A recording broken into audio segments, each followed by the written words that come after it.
আমি জাহাঙ্গীরনগরে প্রথমে ছিলাম, চান্স পেয়েছিলাম প্রথমে ওখানে। আমি দেখেছি সকালবেলা কুলি করছে মদ দিয়ে, ছাত্র পিটাচ্ছে শিক্ষককে।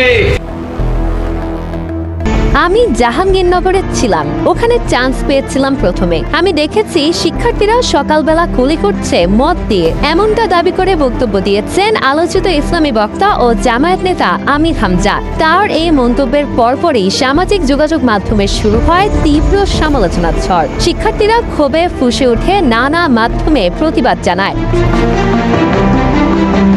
আমির হামজার দাবি, তিনি জাহাঙ্গীরনগর বিশ্ববিদ্যালয়ের সাংবাদিকতা বিভাগে পড়েছেন, কিন্তু মাস্টার্সের ছাত্রদের সকালে মদ দিয়ে গুলি করা দেখে তিনি সেখানে আর পড়েননি। এছাড়াও ছাত্র শিক্ষককে পেটাচ্ছে বলেও অভিযোগ করেন হামজা। এদিকে একাধিক সূত্রে নিশ্চিত হওয়া গেছে তিনি জাহাঙ্গীরনগর বিশ্ববিদ্যালয়ের সাংবাদিকতা বিভাগের ছাত্রই ছিলেন না।